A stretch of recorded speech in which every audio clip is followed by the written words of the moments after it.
우리 488장입니다. 우리 488장 우리 4절 함께 불러요.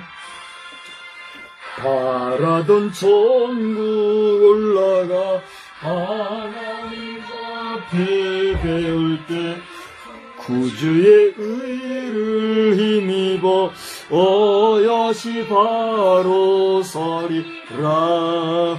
주 나의 반석이시니 그 위에 내가 서리라.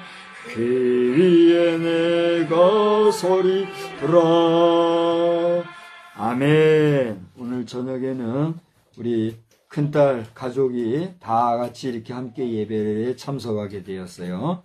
감사합니다.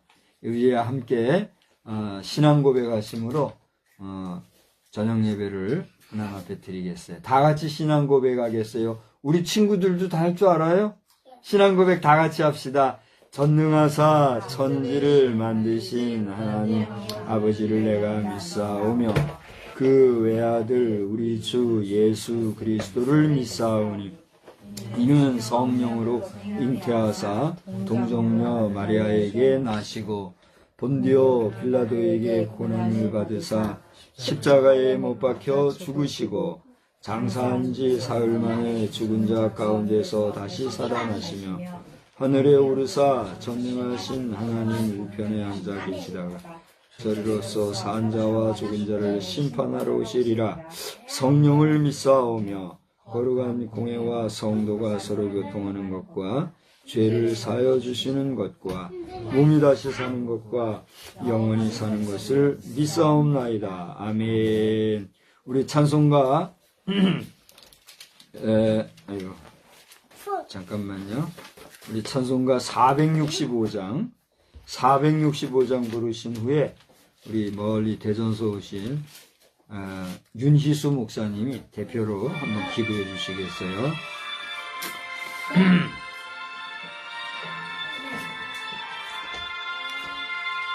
주 믿는 남 위에 진실하고 날 보는 자 위에서 성결코 담대하여 이 세상 환난 중에 나 용감히 늘 승리하리라. 나 용감히 늘 승리하리라. 저 원수도 내 참된 친구 삼고 남주면서 행한 일 잊으리. 연약한 나 늘 온유 겸손하여 늘 섬기며 기쁘게 살리라. 늘 섬기며 기쁘게 살리라. 늘 바빠도 나 힘써 기도하며 주와 함께 늘 교제하리라. 주가 신 길 그 발자취를 따라 믿음으로 늘 살게 하소서. 믿음으로 늘 살게 하소서. 아멘. 기도하겠습니다.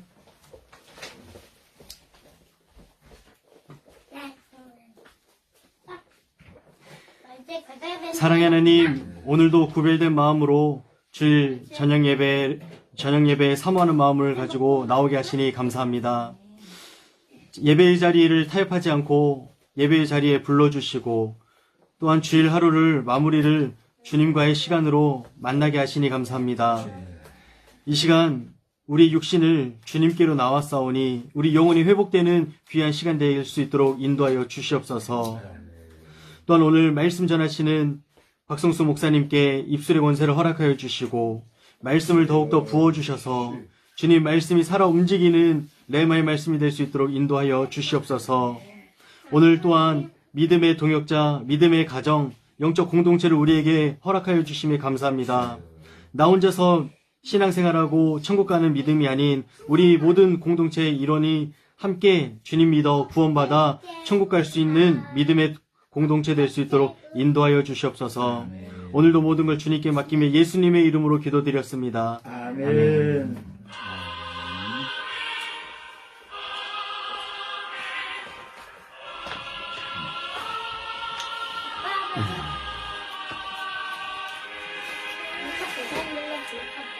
네, 우리 하나님 말씀 보겠어요. 디모데전서입니다. 디모데전서 4장 6절로 16절까지를 보겠어요. 조기 가서 디모데전서. 우리 유치부 친구들도 교회에서 예배 잘 드렸지요. 이 시간에도 우리 할아버지 목사님과 예배할 때 예배의 모범을 잘 보여주기 바랍니다. 네. 아이 감사합니다. 디모데전서 4장 6절로 16절이에요. 우리 한 절씩 교독할게요. 친구들은 잘 들어보세요. 내가 이것으로 형제를 깨우치면 그리스도 예수의 좋은 일꾼이 되어 믿음의 말씀과 내가 따르는 좋은 교훈으로 양육을 받으리라. 망령되고 허탄한 시절을 버리고 구원의 열에 이르도록 내 자신을 연단하라. 육체의 연단은 약간의 유익이 있으나 경건은 범사에 유익하니 금생과 내생의 약속이 있느니라. 믿보다 이 말이여 모든 사람들이 받을만 하도다. 이를 위하여 우리가 수고하고 힘쓰는 것은 우리 소망을 살아계신 하나님께 둠이니 곧 모든 사람 특히 믿는 자들의 구주시라. 너는 이것들을 영화하고 가르치라. 누구든지 내 연소함을 업신여기지 못하게 하고 오직 말과 행실과 사랑과 믿음과 정절에 있어서 믿는 자에게 본이 되어 내가 이를 때까지 있는 것과 변하는 것과 가르치는 것에 전념하라. 내 속에 있는 은사 곧 장로의 회에서 안수받을 때에 예언을 통하여 받은 것을 가볍게 여기지 말며 모든 일에 전심 전력하여 너의 성숙함을 모든 사람에게 나타내게 다 같이 보아요. 네가 네 자신과 가르침을 살펴 이 일을 계속하라. 이것을 행함으로 내 자신과 내게 듣는 자를 구원하리라. 아멘. 하나님께서 예비하신 은혜로 이 저녁에도 우리 모두와 함께 하실 줄로 믿습니다. 저는 하나님께 소망 두는 삶, 우리 다 같이 따라 할까요? 하나님께 소망 두는 삶. 하나님께 소망 두는 삶. 그렇습니다. 하나님께 소망 두는 삶이라 하는 제목으로 말씀을 전하고자 해요. 나는 언제부터인지 모르겠는데 몇 년 됐어요. 그럼 우리 주보를 보면 알겠지만은 주일 예배 이후에 주일 저녁 예배 순서에서 요한계시록 11장까지 말씀을 가다가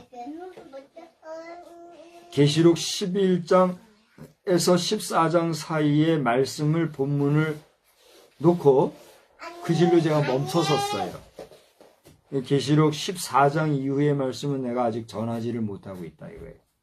계시록 1장에서부터 계시록 11장까지 매 장을 주일 저녁, 수요일 저녁 예배 시간으로 제가 증거하다가 이 11장에 이르러서 하나님께서 말씀을 안 주시는지 내가 딱 막혀요. 그래서 지금까지 계시록 14장 이후를 다루지 않은 지가 꽤 돼요. 그 이후로 수요일 저녁 예배 시간도 제가 우리 주보를 보면 알겠지만은 거기에 제가 아무것도 표시를 하지 않고 있어요. 그리고 감각적으로 그 시간대에 맞추어서 계속해서 나는 이제 하나님 앞에 기도하는 중심으로 오늘은 어떤 말씀을 전해야 될까요? 그러던 가운데 이게 감동이 오는 말씀이 있어요. 그러면 이제 그 부분을 찾아서 전하고 이렇게 해요. 오늘 저녁에도 전혀 준비되지 않은 상황인데 그러나 나는 이제 저녁 예배를 준비하기 위해서 계속 기다리는 중심으로 있죠. 근데 느닷없이 오늘 말씀을 제가 찾게 됐어요. 그래서 내가 무슨 작정하거나 준비하거나 해서 그렇게 말씀을 전하는 게 아니고 오늘 하나님께서 주시는 말씀에 의지하는 마음으로 하나님이 나에게 열어주시는 계시하시는 계시 의존적인 설교로 오늘 나는 하게 돼요.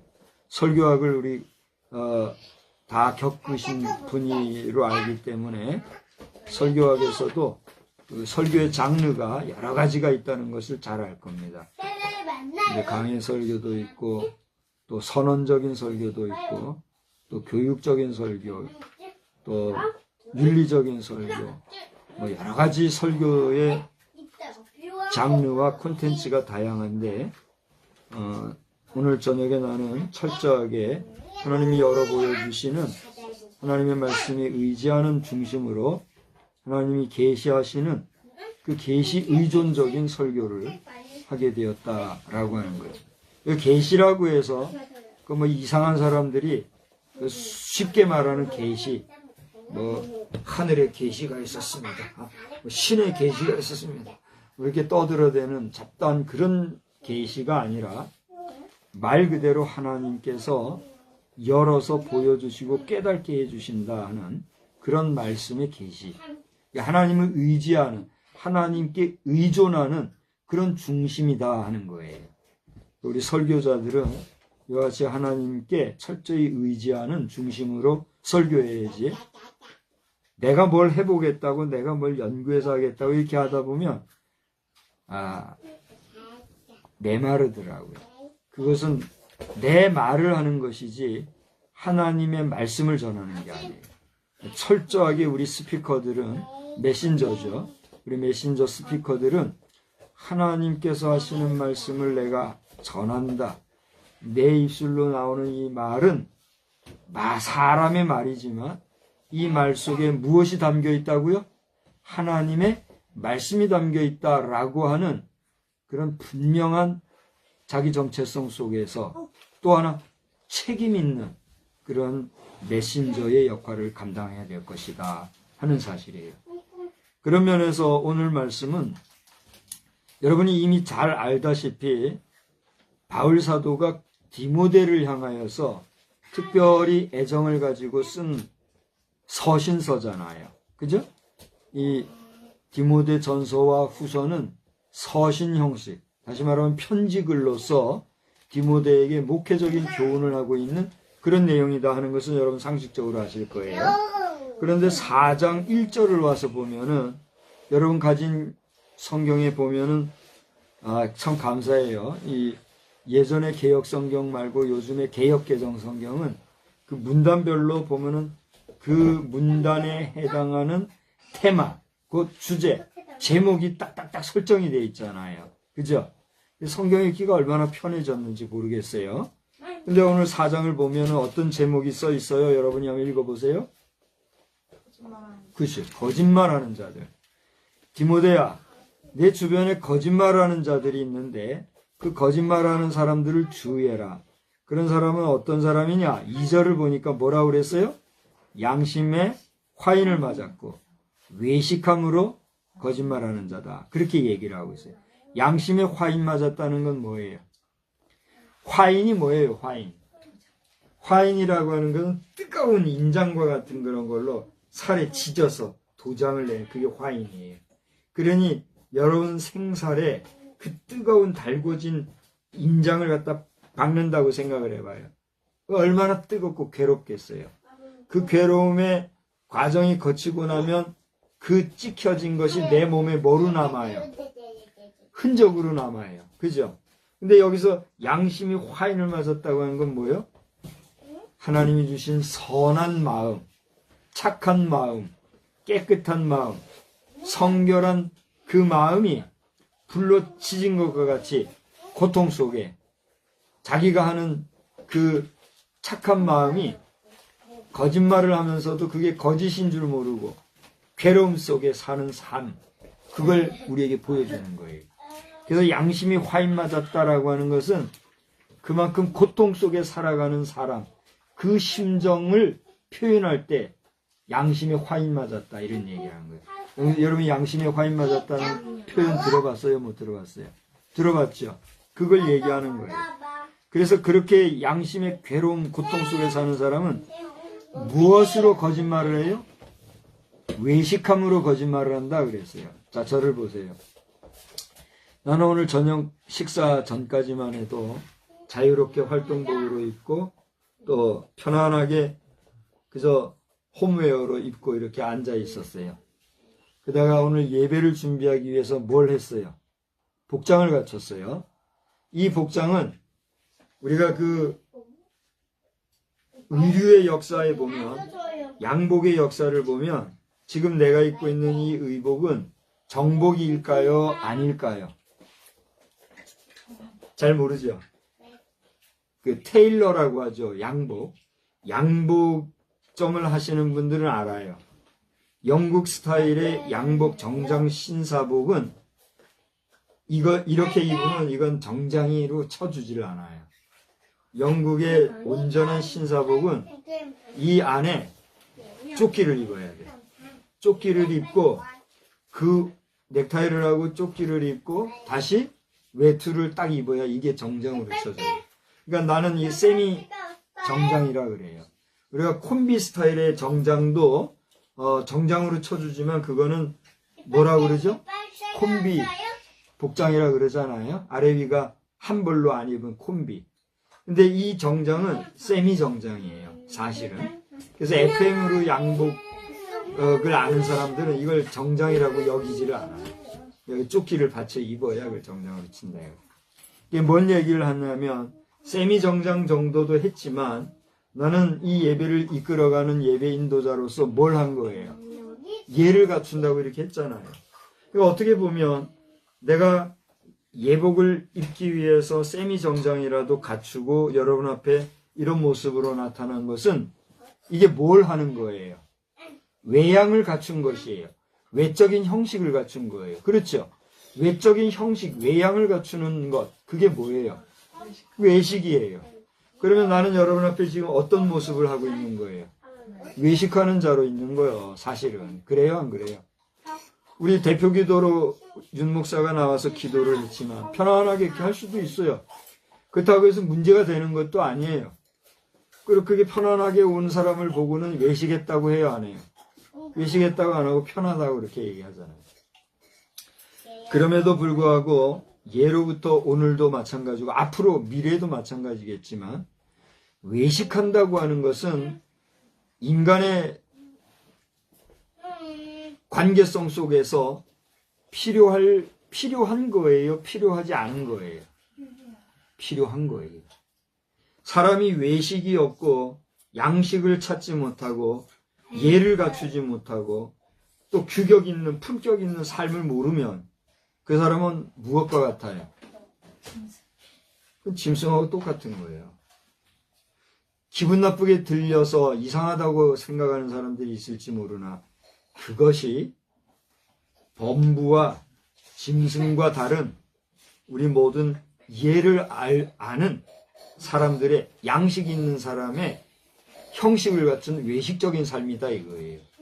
그러면 외식적인 삶은 좋은 삶일까요? 좋지 않은 삶일까요?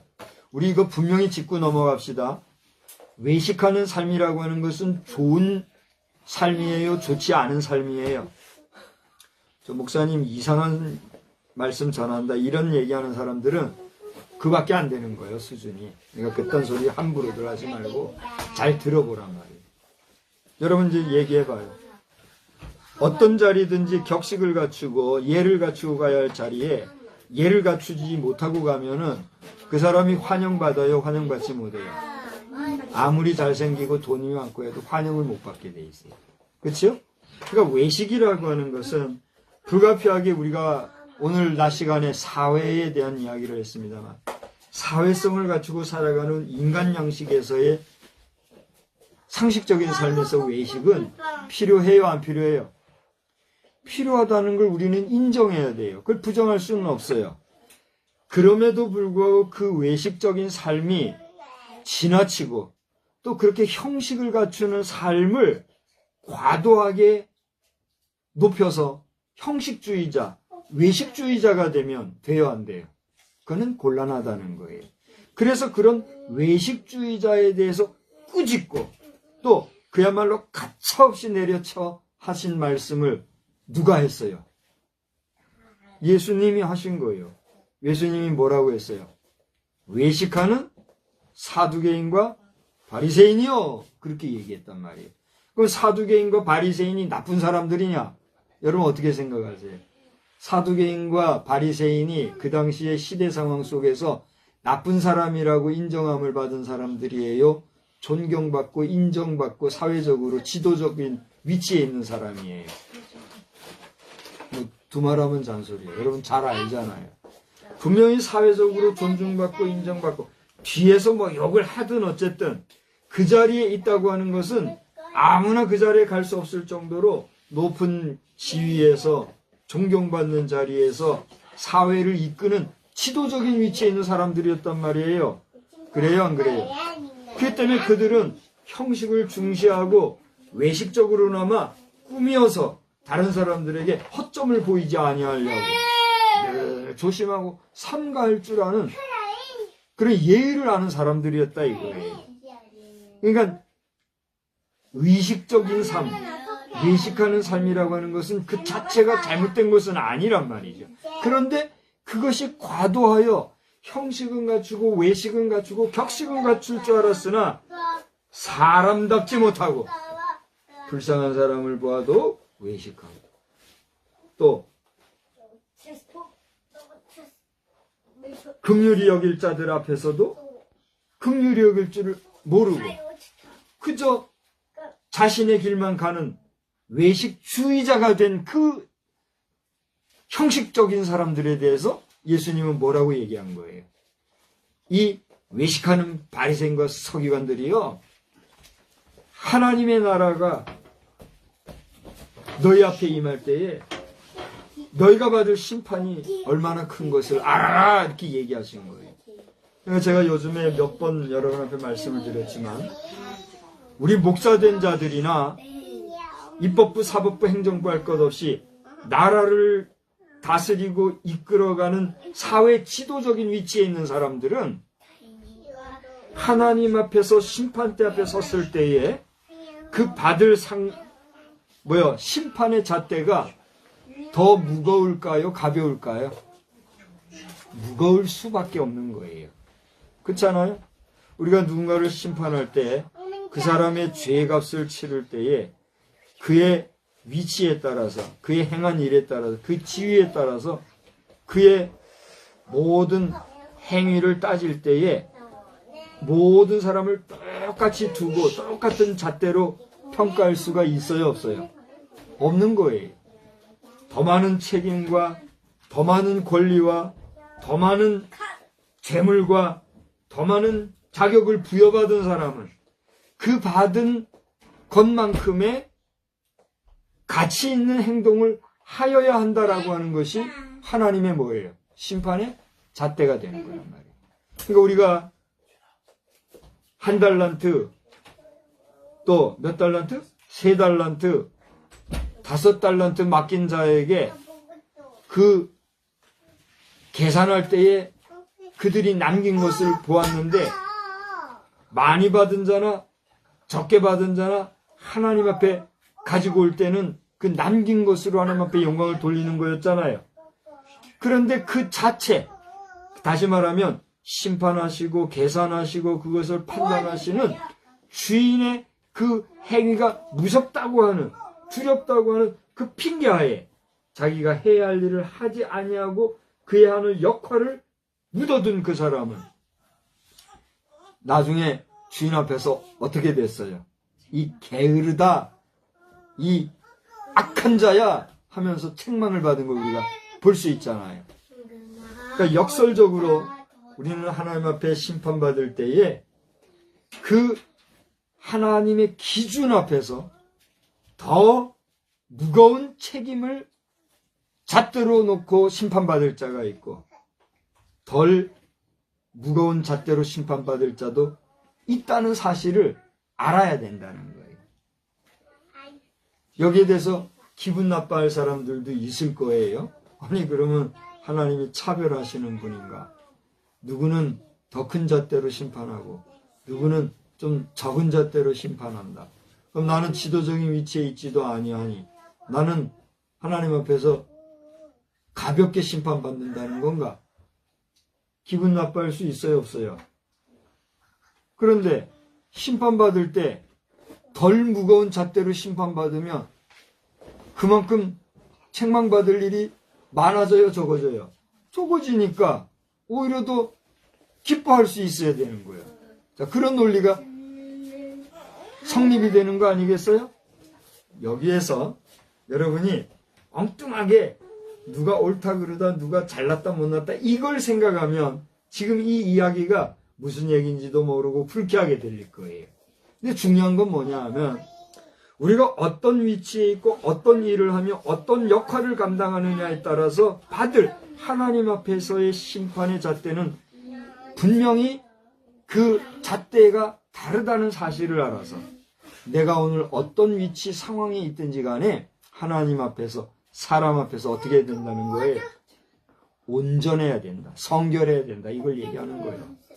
그러므로 여러분의 삶이 온전하고 성결한 삶이 되기를 주의 이름으로 축원합니다.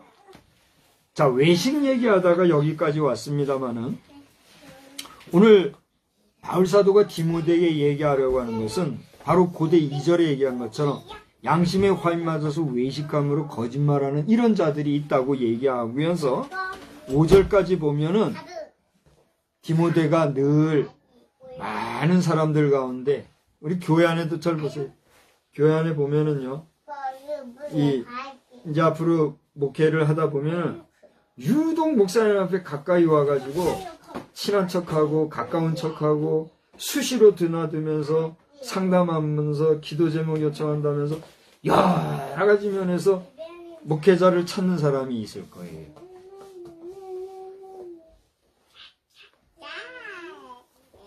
어떻게 들을지 모르지만 저에게 그렇게 얘기해 주신 분도 있지만 제가 보니까 참 조심스러운 사람들 중에 하나더라고요.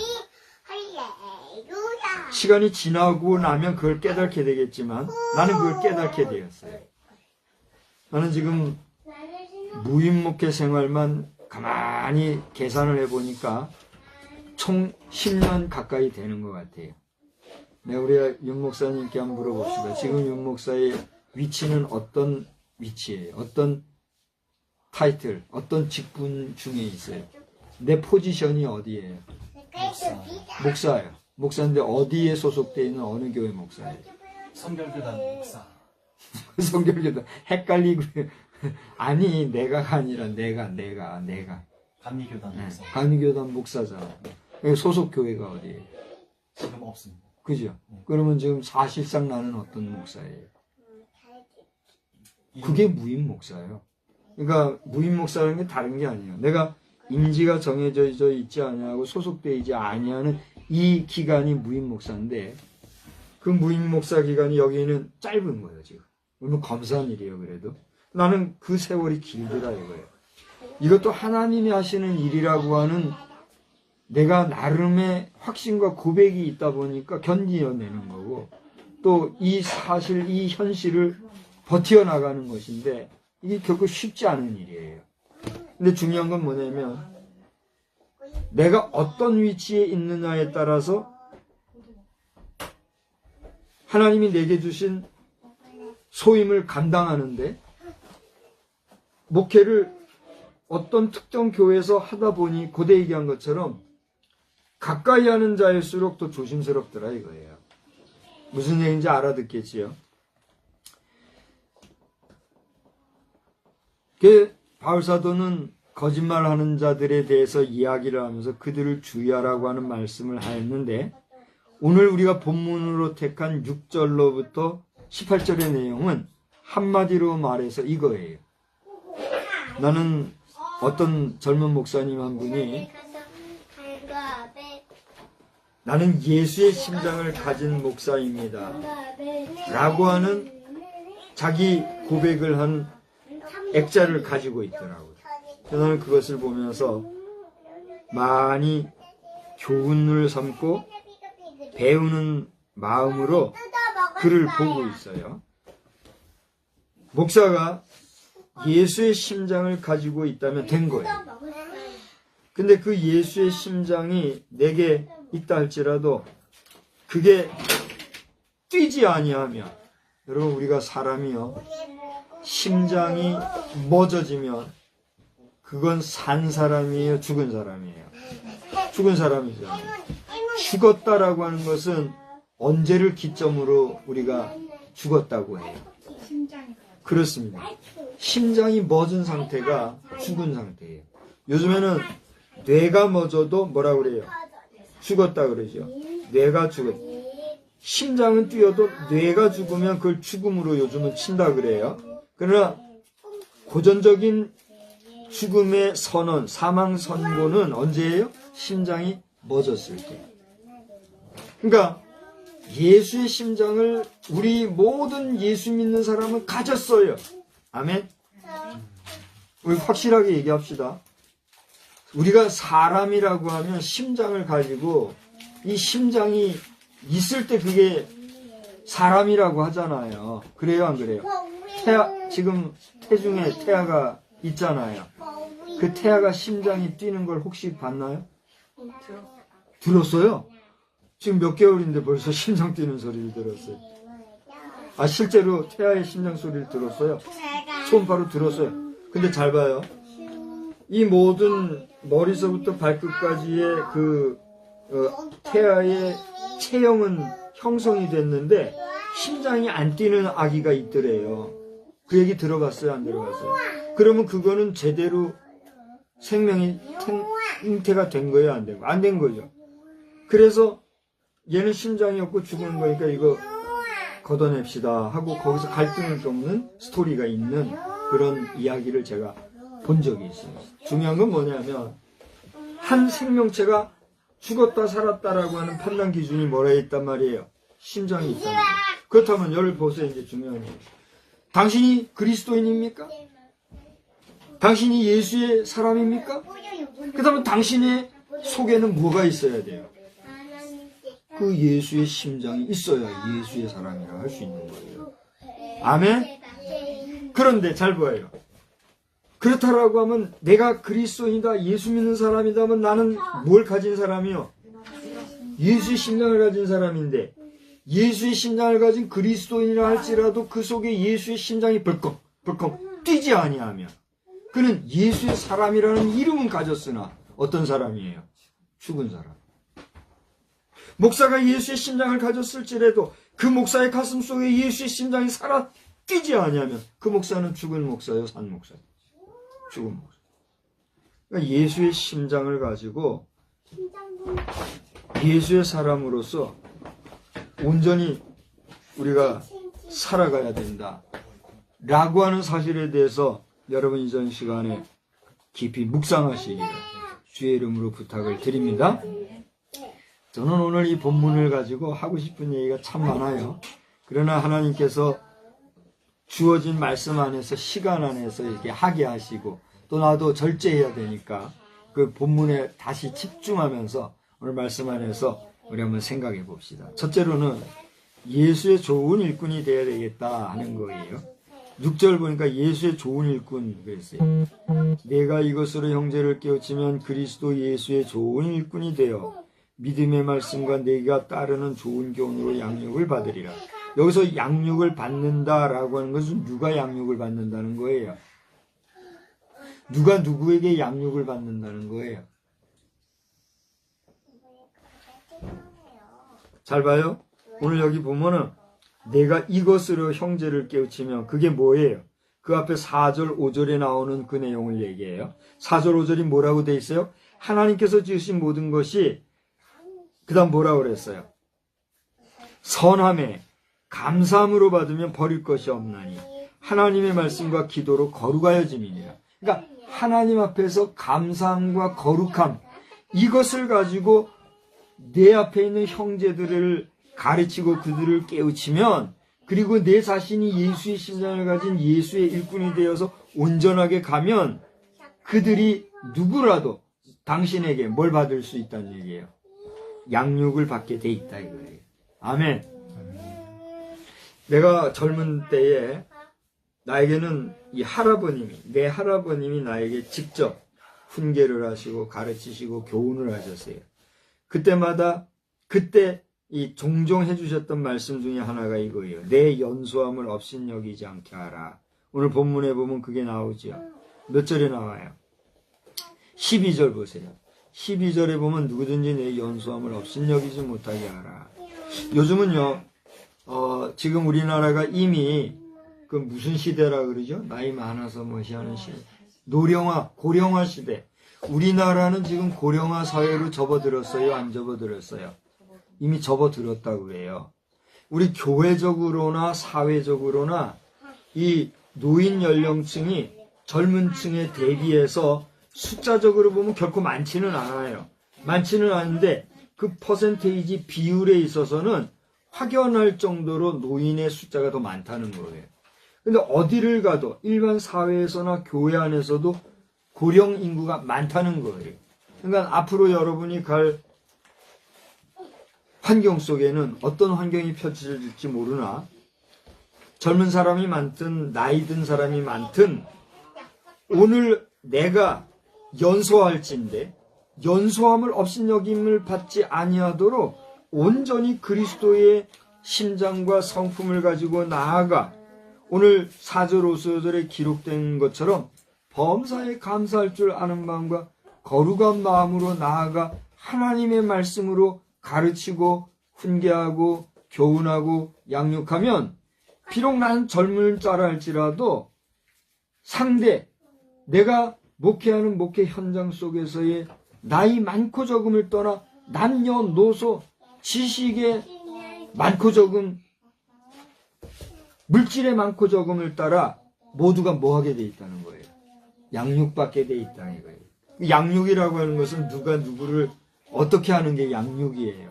상식적으로. 그렇습니다.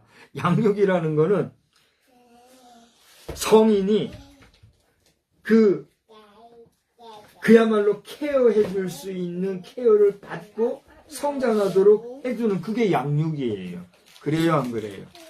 그런데 젊은 자가 나이 많은 자를 양육한다? 세상 논리는 이해가 안 되고 성립이 안 돼요. 그러나 오늘 하나님의 말씀대로 감사함과 거룩함과 그리고 하나님의 좋은 일꾼으로 그리스도의 심장을 가지고 나아가면 어디서든지 누구 앞에서든지 하나님의 사람, 하나님이 기름 부은 주의 종으로서 온전히 승리하게 될 줄 믿으시기 바랍니다. 이제 말씀을 마치려고 그래요. 그래서 결론적으로 오늘 제목이 뭐예요? 아까 누구에게 소망 두는 삶? 하나님께 소망 두는 삶. 우리가 아까 예배전 찬송을 몇 장을 했죠? 이 몸의 소망. 그 몇 장이에요? 478장을 했나요? 468장을 했나? 몇 장을 했죠? 모르겠어요. 하여튼 몇 장 했는데 이 몸의 소망부인가 우리 주 예수뿐이세. 그 곡 잘 알지요?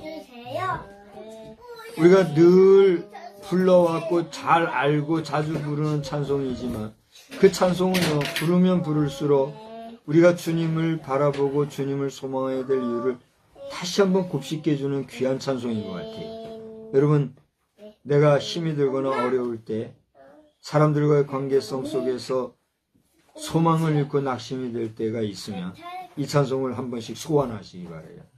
이 몸의 소망, 우리 한 번만 1절만 해볼까요? 이 몸의 소망 무언가 우리 주 예수 뿐이세. 우리 주 예수 밖에는 믿으리 아주 없도다. 굳건한 반석 이시니 그 위에 내가 서리라. 그 위에 내가 서리라. 예수 이름으로 우리가 하나님 앞에 소망 두고 갈 때 그때 우리는 지치지 아니할 수 있어요. 그때 우리는 하나님 앞에 희망을 가질 수가 있어요. 아멘. 뭐 하고 싶은 얘기 많지만 여기서 마치려고 합니다. 감사할 줄 아시기 바랍니다. 더 나아가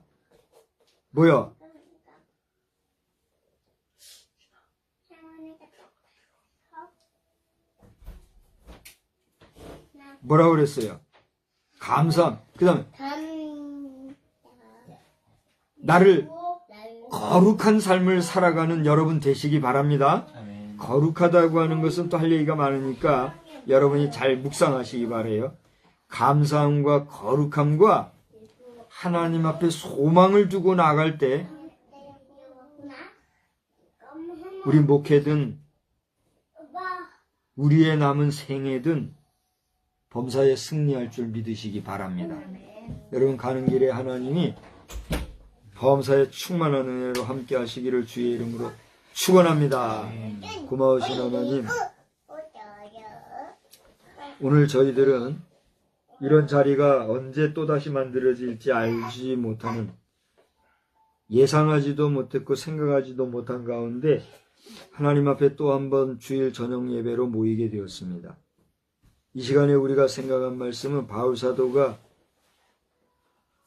아들과 같이 여기는 영적 아들 디모데를 향하여서 목회의 중요한 사항을 편지로 써서 전한 내용을 읽었는데, 저들로 하여금 거짓과 사술과 또 여러 가지 혼란스럽게 하는 일들이 많은 현실들 가운데서 범사에 감사함과 자신을 지켜 성결한 삶과 더 나아가 하나님 앞에 소망을 두고 나아갈 때 하나님이 우리에게 지혜 주시고 능력 주시고 함께 주시는 은혜로 모든 상황을 잘 이끌어가게 될 것을 가르쳐 주셨으니, 저들로 하여금 우리의 남은 생애 동안에 누구를 대하든지 범사에 그리스도 예수 안에서 예수의 심장이 살아 숨쉬며 뛰는 역동적인 삶의 주인공들이 다 되게 하여 주시옵소서. 여기 사랑하는 우리 윤희순 목사 내외와 그 가족이 함께하고 있습니다. 저들이 앞으로 나아가야 될 길을 하나님이 아시오니 그들이 가는 길에 하나님의 거룩하신 은혜와 하나님이 예비하신 만복으로 충만케 하시사 저들을 대하는 사람들이 그리스도의 심장으로 박력 있게 나아가는 저들과 함께할 때에 첫째로는 생명 구원의 역사가 있게 하시고 치유의 역사가 있게 하시고 번성하는 복의 역사가 넘쳐나는 삶이 충만하게 하여 주시옵소서. 이 밤에도 저희들 평안한 밤 되게 해주시기를 원하옵고 예수님의 귀하신 이름으로 기도드리옵나이다. 아멘. 467장 우리 함께 하겠습니다. 467장이에요. 높으신 주께서 낮아지심은 낮은 자를 높여주심이요 부요한 주께서 가난해지심은 가난한 자 부요케 하심이라. 467장입니다.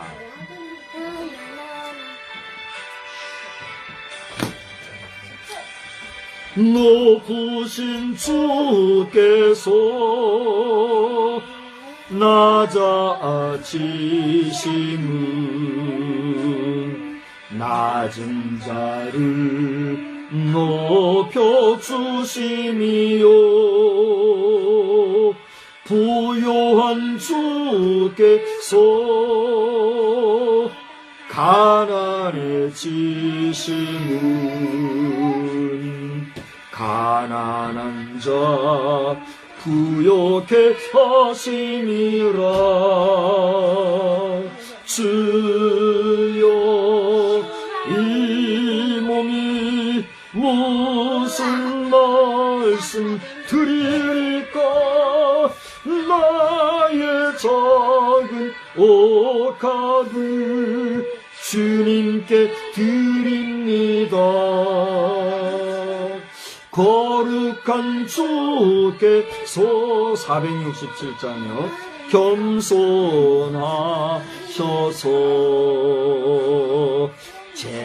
제자까지 발을 씻으셨네. 죄 없이 흘리신 십자가 보혈이 죄인들을 구원케 하심이라.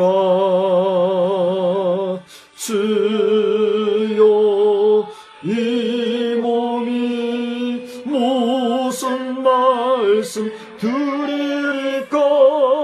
나의 작은 옷값을 주님께 드립니다. 십자가 지시고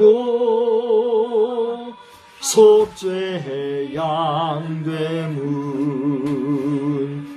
우리들을 구원하심이요 감당키 어려운 그 크신 사랑을 깨달으며 따르게 하심이라. 주여 이 몸이 무슨 말씀 드릴까.